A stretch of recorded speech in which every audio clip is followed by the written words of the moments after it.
Bank account खुलवानी हो, passport बनवानी हो, ड्राइविंग लाइसेंस बनवानी हो, इक्विटी मार्केट या म्यूचुअल फंड में इन्वेस्ट करना हो, तो सबसे पहले केवाईसी मांगे जाते हैं कि सर आप सबसे पहले केवाईसी करवा लीजिए, उसके बाद जो है ट्रांजेक्शन चालू होगा। आपने एक मूवी देखी होगी जिसमें कि अंशुमान खुराना जाता है बैंक में और कहता है कि मुझे पैसा जमा करना है, पर उसमें जो अटेंडेंट होती है वहाँ पे बैंक में जो क्लर्क होती है वो यामी गौतम, वो पैसा लेने से मना कर देती है। कहती है कि सर पहले आप एक फॉर्म लो, भरो, और भरने के बाद में आप आओ, फिर पैसे जमा होंगे। फिर वो फॉर्म भर के देता है। फिर उसके बाद में कहती है कि सर इसमें पहले किसी बैंक के पुराने कस्टमर को ले आओ, वो आपको इंट्रोड्यूस करेगा और उसके बाद में आपका अकाउंट खुलेगा और ट्रांजेक्शन होगा। तो वो कहते हैं ये क्या है? वो कहते हैं सर आपकी केवाईसी करनी पड़ेगी। तो केवाईसी क्या है, आइए हम जानते हैं इस वीडियो में कि केवाईसी क्या है। मैं श्री कृष्णा सिंह आप सबका स्वागत करता हूं अपने चैनल वित्त मंत्रा पे। तो प्रस्तुत है नो योर क्लाइंट्स यानी KYC presented by Shri Krishna Singh हमारे वित्त मंत्रा। नो योर क्लाइंट्स यानी केवाईसी क्या है, जैसा नाम से ही पता चलता है, नो योर क्लाइंट्स मतलब कि अपने कस्टमर को जानिए, आपका कस्टमर कौन है। नो योर क्लाइंट्स जो होता है आपका कस्टमर होता है। किसी भी कमर्शियल ऑर्गेनाइजेशन में जो सामने वाला पर्सन होता है जिसके साथ हम ट्रांजेक्शन करते हैं उसको क्लाइंट्स बोलते हैं। तो इसके अंदर एक सिस्टम डिफाइन हुई है गवर्नमेंट ऑफ इंडिया के द्वारा, जिसमें आपको अपने कस्टमर के बारे में जानने हैं, वो कौन है, उसके डॉक्यूमेंट वेरीफाई करने हैं, उसको जानना है, और जानने के बाद जब वेरिफिकेशन हो जाएगी तब यह कंफर्म करना है कि आप केवाईसी कंप्लायंट है और ट्रांजेक्शन कर सकते हैं। केवाईसी कैसे होगा? केवाईसी दो तरीके से होता है, एक ऑनलाइन केवाईसी, दूसरा ऑफलाइन केवाईसी। ऑनलाइन केवाईसी में आपको ऑर्गेनाइजेशन के साइट पर जाना पड़ता है, सर्टेन फॉर्म्स है फिल करने पड़ते हैं, डॉक्यूमेंट सर्टेन जो दिए हुए हैं अपलोड करने पड़ते हैं, सिग्नेचर अपलोड करना पड़ता है, और जा करके फिर केवाईसी कंप्लीट होती है। जब ऑर्गेनाइजेशन देखते हैं सेटिस्फाइड है तो आपका केवाईसी कंफर्मेशन आ जाता है और केवाईसी हो जाता है, जो आजकल मोस्ट यूजेबल फॉर्मेट है केवाईसी करने का जो होता है।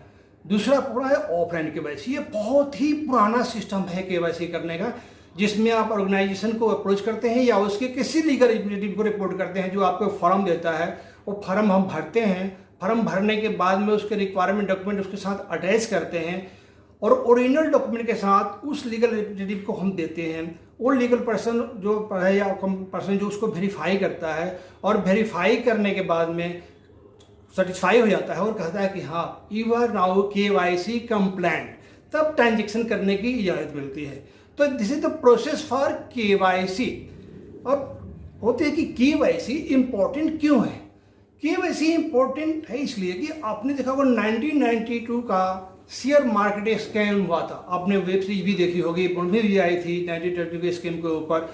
उसमें जो काफ़ी मनी लॉन्ड्रिंग हुई थी, उसमें ये दिखा गया, या उसके बाद में मुंबई टेरर अटैक हुई, उसकी जब तह तक जानकारी ली गई तो पता चला कि इसकी जो फंडिंग हुई थी या पैसा जो लूट हुए थे उसमें कस्टमर के बारे में सही नहीं देखा गया। जब बैंकों से पूछा गया कि आप कस्टमर की पूरी तरह छानबीन क्यों नहीं किया या उसके डॉक्यूमेंट क्यों नहीं लिए, तो बैंकों ने कहा कि भाई हमारे पास इसलिए कोई प्रोविजन ही नहीं हमें करना है, हमें जो सरकार ने गाइडलाइन दिया है उसके अंदर हम काम कर रहे हैं। तो इसके अंदर है, तो उसके 2002 में वाजपेयी गवर्नमेंट एक एक्ट लेके आई जिसको prevention of money laundering act कहते हैं। उस एक्ट के साथ ही 3 एक्ट और थे जो था combating financial terrorism, anti money laundering standard बनाए गए, and application of banks under PMLA. ये 3 के अंदर केवाईसी कंपल्सन की गई कि केवाईसी आपको करना है। अब होता है कि भाई केवाईसी के अंदर कौन कौन से डॉक्यूमेंट चाहिए, तो मैं आपको बता दूं केवाईसी के लिए 5 डॉक्यूमेंट चाहिए होती है। 5। एक तो फोटोग्राफ, यदि आप ऑनलाइन कर रहे हैं तो सेल्फी खींच कर भी अपलोड कर सकते हैं, या यदि ऑफलाइन कर रहे हैं तो पासपोर्ट साइज फोटोग्राफ चाहिए होती है। आइडेंटिफिकेशन प्रूफ चाहिए होती है, जो हम आपको आगे बताएंगे कौन कौन से आइडेंटिफिकेशन प्रूफ आपको चाहिए होती है। एड्रेस प्रूफ चाहिए होती है, बायोमेट्रिक्स चाहिए होती है, कहीं कहीं रिक्वायर्ड होती है, कहीं कहीं बायोमेट्रिक्स रिक्वायर्ड नहीं होते हैं। और लास्ट में आती है फटका। फटका होती है अमेरिका का एक एक्ट है जिसके अंदर वो अपने सिटीजन्स के बारे में जानता है कि उसके सिटीजन कहीं बाहर अर्निंग तो नहीं कर रहे हैं, उन पर टैक्स अप्लीकेबल तो नहीं है, ये है फैक्टर। तो इसके लिए एक डिक्लेरेशन फॉर्म देनी होती है जो करीब करीब सारे ही ऑर्गेनाइजेशन के जो कमर्शियल ऑर्गेनाइजेशन हैं उनके साथ जो फॉर्म दी जाती है, उसमें फटका के फॉर्म होते हैं, वो फॉर्म भर के दी जाती है, तो वो फटका है। उसके बाद अब आती है आइडेंटिफिकेशन प्रूफ। तो आरबीआई का 26 अगस्त 2014 का एक प्रेस रिलीज है जिसमें ऑफिशियली वैलिड आइडेंटिफिकेशन प्रूफ दिए हुए हैं कि कौन कौन से ऑफिशियली वैलिड आइडेंटिफिकेशन प्रूफ हैं। उसमें जो है सबसे पहले आता है Aadhaar card, passport, PAN card, voter I card, NREGA card जो गवर्नमेंट इशू करती है या लोकल अथॉरिटी इशू करती है, या और कोई कार्ड जो कि सरकार इशू करती है, डिफेंस पर्सनल के लिए कार्ड ही होती है, पैरामिलिट्री फोर्सेस के लिए कार्ड होती है, वो कार्ड। पर बेसिकली ये जो है उसको साइड दिया हुआ जो हमने दिया है वो दिया हुआ ये है। एड्रेस प्रूफ के लिए उसी सर्कुलर में एड्रेस प्रूफ के लिए दिया हुआ है पासपोर्ट। पासपोर्ट पे देखते हैं आईडी भी होता है, आइडेंटिफिकेशन भी होता है, एड्रेस भी होता है, तो वो उसमें दोनों होता है। तो उसका पासपोर्ट का एड्रेस वाला पेज, ड्राइविंग लाइसेंस पे एड्रेस भी होता है, आईडी भी होता है, वोटर आई कार्ड जो होता है, वोटर आई कार्ड पे आपका एड्रेस दिया होता है, आधार कार्ड पे आपका बैक साइड में आपका एड्रेस दिया होता है, Aadhaar card, job card issued by NREGA, कोई भी दूसरा डॉक्यूमेंट जो government of India, state government या लोकल अथॉरिटी इशू की हुई हो, यूटिलिटी बिल की कॉपी और रेंट एग्रीमेंट यदि आप रेंटेड प्रीमिसेस में रह रहे हैं तो ये है एड्रेस प्रूफ। ये जो एड्रेस प्रूफ है ये इंडिविजुअल्स के लिए है। तो अब जब हम करते हैं तो उसमें एक चैलेंजेज आती है कि कुछ लोगों के एड्रेस चेंज हो जाते हैं। जैसे आपने कोविड में देखा होगा काफ़ी माइग्रेशन होती है एक प्लेस से दूसरे पे, ये जो वर्कर्स हैं एक दूसरे आते हैं, लोगों के भी चेंज होते रहते हैं, ट्रांसफर हो जाती है, कोई न अपॉर्चुनिटी में चेंज दूसरी जगह जाते रहते हैं। उस केस में क्या करें? या जो मान लीजिए आपने मैं एक मकान किराए का लिया था, एक जगह से दूसरी जगह गए, आपका परमानेंट एड्रेस कोई और है, तो उसके लिए जो उसी सर्कुलर में 26 अगस्त 2014 की दिया हुआ है कि चेंज ऑफ एड्रेस के लिए आपको नए एड्रेस प्रूफ देने की कोई जरूरत नहीं है। आपको एक सिंपल देखिए डिक्लेरेशन देनी है कि हाँ आपका आप एड्रेस ये है, वो मान्य होगा। दूसरा है कि एक ही ऑर्गेनाइजेशन या एक ही बैंक के एक ब्रांच से हम यदि दूसरे ब्रांच में अकाउंट ट्रांसफर कराते हैं तो उसके लिए नया केवाईसी इनिशिएट करने की जरूरत नहीं है। पुराना जो एक बार केवाईसी आपकी हो गई वही केवाईसी आपको नए ब्रांच के लिए भी वैलिड मानी जाएगी, उसके लिए कोई नहीं है। अब एक चैलेंज आती है कि ये तो ठीक है, अब एड्रेस भी ठीक है और हमने कर लिया, पर एक नई चैलेंज आती है, कितनी बार हम देखते हैं कि नाम में डिफरेंस आता है। खास करके जो मैरिज लेडी हैं, मैरिज लेडी का क्या होता है कि शादी के बाद उनका सरनेम चेंज हो जाता है। चाहे आजकल एक नया ट्रेंड आपने देखा होगा कि सोनम कपूर का जो नाम है सोनम आहूजा हो गया, और बीच में आजकल लोग क्या करते हैं अपने हस्बैंड का नाम भी ऐड करते हैं, या हस्बैंड अपने वाइफ का नाम ऐड करते हैं शॉर्ट में, या पूरा नाम ऐड करते हैं। तो ये एक ट्रेंड आई है। तो उस केस में क्या होगा, या बहुत जगह साउथ के में होता है कि गांव मोहल्ला का नाम, उनके फैमिली का नाम या उनके गोत्र का नाम, या उसके साथ में उनके फादर का नाम पहले आता है, उसके बाद ओरिजिनल नेम आता है। और बहुत जगह फॉर्म इतने छोटे होते हैं, इतना बड़ा नाम नहीं लिख सकते, शॉर्ट नाम आता है। तो कैसे करते हैं? इसमें से एग्जाम्पल के दो हम लेते हैं। जैसे किसी का पैन कार्ड पे लिखा हुआ है राम कुमार मिश्रा, और जो ओरिजिनल दूसरा डॉक्यूमेंट है उस पर हम लिखा है राम मिश्रा, तो उसके इसमें क्या करेंगे?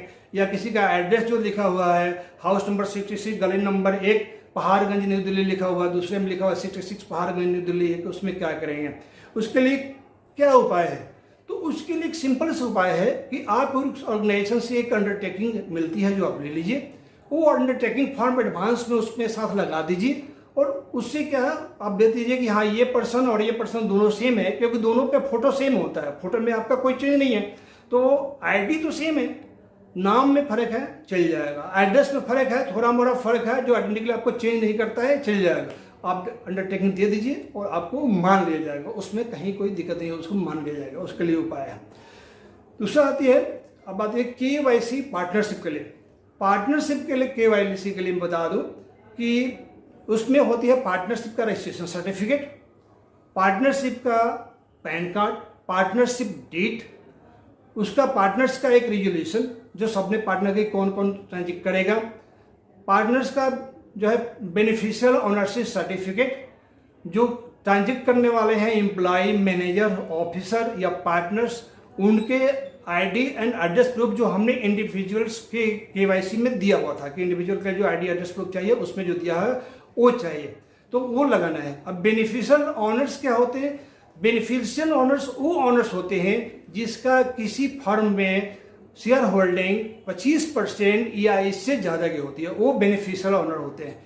कंपनी के लिए जब केवाईसी आते हैं तो कंपनी के लिए केवाईसी के लिए उसका certificate of incorporation, certificate of incorporation वो सर्टिफिकेट होता है जब कोई कंपनी इनकॉर्पोरेट होती है, यानी कि रजिस्ट्रार ऑफ कंपनी के पास जब रजिस्टर्ड होती है तो रजिस्ट्रार ऑफ कंपनी एक सर्टिफिकेट इशू करता है जिसको बोलते हैं सर्टिफिकेट ऑफ इनकॉर्पोरेशन। उस दिन से वो कंपनी अस्तित्व में आ जाती है।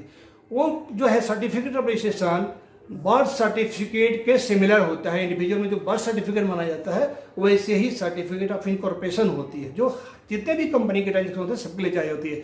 उसके बाद memorandum article of association of the company, company का पैन कार्ड, कंपनी का बोर्ड रजिस्ट्रेशन, जो सारे जो बोर्ड ऑफ डायरेक्टर्स के द्वारा बने हुआ कि कौन कौन से उसमें ट्रांजेक्ट करेंगे। उसके बाद में उनके बेनिफिशियल जो ऑनर्स हैं उनका डिक्लेरेशन, बेनिफिशियल जो ऑनर है उसकी केवाईसी, मैनेजर्स, ऑफिसर या कोई भी जो पर्सन है जो उसमें ट्रांजेक्ट करेंगे या ऑथराइज जो डॉक्यूमेंट्स करेंगे उसके लिए जो बोर्ड रजिस्टर में जिसका ऑथराइजेशन दिया हुआ है उसके केवाईसी डॉक्यूमेंट, जो इंडिविजुअल केवाईसी हमने बताया वो सारे डॉक्यूमेंट चाहिए होगी। कंपनी के केवाईसी बेनिफिशियल ऑनर्स केस में बता दो, कंपनी के केस में बेनिफिशियल ऑनर्स वो पर्सन होता है जिसका कंपनी में 25% या ज़्यादा की शेयर होल्डिंग होती है, वो पर्सन कंपनी के केस में बेनिफिशियल ऑनर्स माना जाता है। हम उम्मीद करते हैं कि इसमें केवाईसी के रिलेटेड आपको सारी इन्फॉर्मेशन मिल गई होगी और आपको ये वीडियो पसंद जरूर आया होगा। आप भी इस वीडियो को लाइक कीजिए, सब्सक्राइब कीजिए और अपने यार दोस्तों के साथ शेयर कीजिए। Thank you.